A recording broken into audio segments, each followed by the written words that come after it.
Welcome back. My name's Aaron. This is For the Love of Tech, and we are doing another amazing camera comparison. This time, we have the lustrous Pixel 4 XL and the beefy, sensual, exotic Samsung Galaxy S20 Ultra. This phone, this camera has had a lot of controversy surrounding it. This one has not. This one has been amazing and solid since launch. Now, Pixel 2, Pixel 3, phenomenal cameras. This, pretty decent, pretty good. But they took away some features, a little bit questionable. So in my opinion, this camera on the Ultra, despite its autofocus flaws, is still the clear winner. And let me find out by the end of this video if you agree with me. Do you think the S20 Ultra is the superior camera phone, or do you still think the Pixel 4 XL is the dominating king? Let's get into it.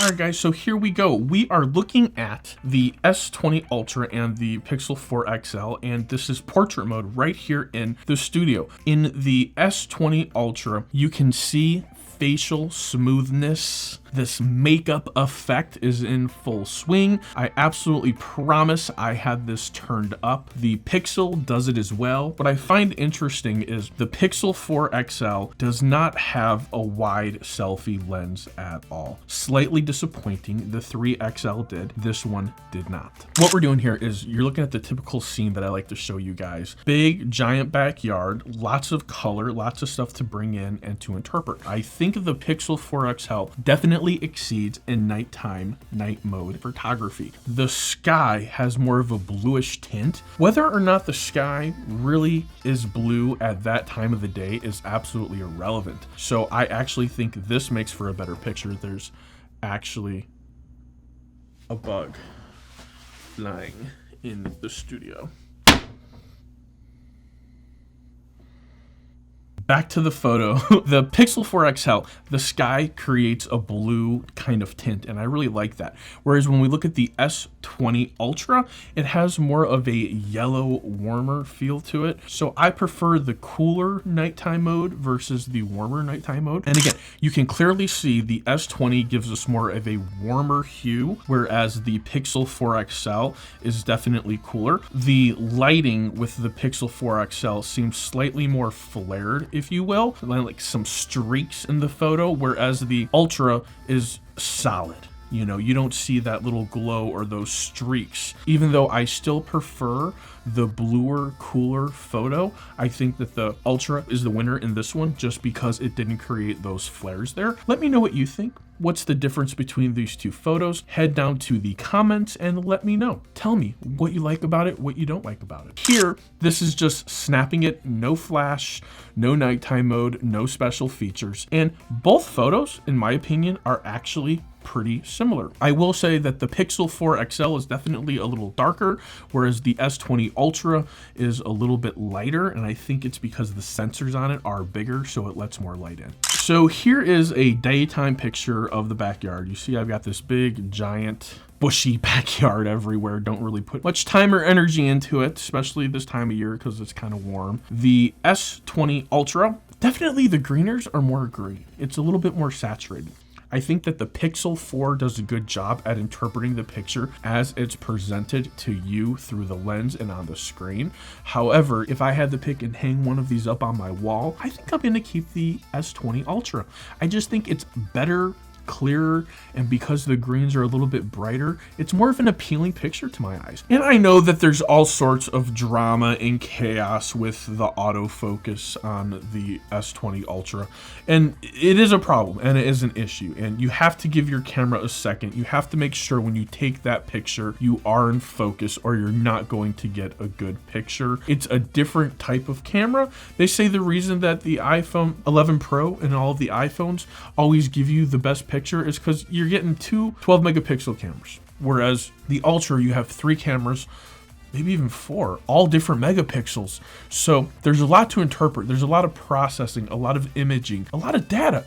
Whereas, you know, other cameras like the Pixel and the iPhone, they've just got a solid lens. that's what you got. Thanks Nomadic Gear for supporting the channel. I'm kind of known for spending a ridiculous amount of money on luggage and high-end backpacks. Then I came across Nomadic bags and I absolutely fell in love with the Nomadic backpack, and now I'm in love with the Nomadic Carry-On Pro. This is a 2-bag-in-1 type of deal and it will not disappoint you. If you're in the market for some new luggage, a messenger bag, or a backpack that's big enough to take on a trip and still carry on the plane, then look no further. Take a moment and check them out. Link is in the description. Don't forget to click on the red sale link at the top of the page. You'll thank me later. Back to the video. Again, 2 great photos. Which one do you like? Which one do you prefer? I will say I'm impressed because both of them were able to create that bokeh effect without me having to activate portrait mode. So this is my Swarovski BB-8. I think he's absolutely adorable. The Ultra gave me more of a brighter picture, but I believe that the Pixel 4 XL retained more detail of the actual subject. So I would go with the Pixel 4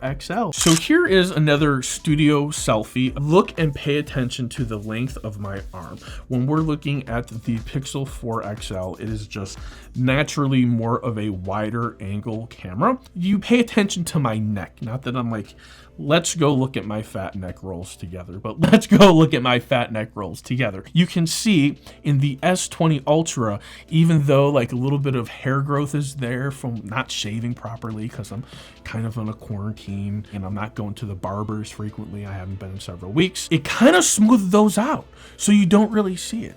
But with the Pixel 4 XL, you can clearly see all that noise. So now we're getting to my favorite part of the camera comparisons is the street art within St. Petersburg and my local county. So this is really cool. This is one of those electrical boxes outside of a store right there, and I was just chilling. I think it came out absolutely phenomenal. The S20 lens was organically wider than the Pixel 4 XL lens, and you know, that's just the way it is, and we're gonna see that a little bit more consistent in a couple other pictures that we're about to explore here. This picture, you're gonna go to the comments right now, tell me my lens is dirty, tell me I spit on the lens, tell me all the things, right? But I'm here to tell you, I took this shot 3 separate times with the Pixel 4 XL.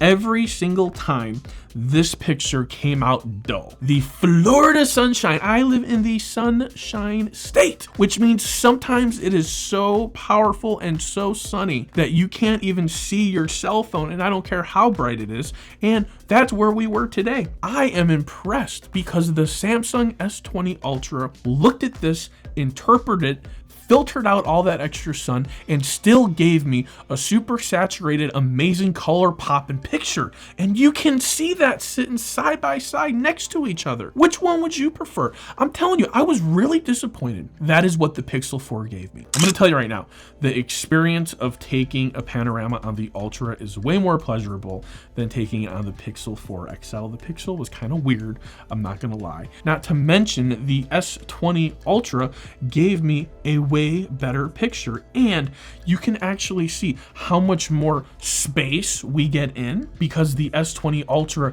is using that wide angle lens, whereas the Pixel 4 XL doesn't have any of that. So which one of these do you like the best? I'll tell you right now, the winner, S20 Ultra all day long. Get crazy, there's nothing I can do about it. Here's the same picture zoomed in a little bit, and again, all of that light is coming through and the Pixel 4 cannot filter it out. It takes it all in, it makes it part of the picture. Nothing we can do, but the S20 Ultra knows exactly what to do.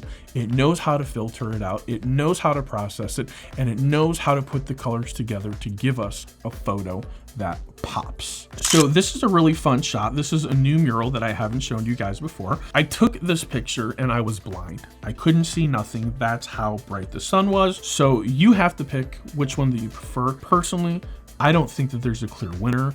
I don't think there's one that looks better than the other one. This is another photo, big, bright sun everywhere. I couldn't see what I was even taking the picture of. It looks great, but if I had to pick again, I think the S20 Ultra is the clear winner. I hate to say it, I love the Pixel camera. I think it's phenomenal. I don't think it's better than the S20 Ultra at all, hands down. I think the Pixel is great technology.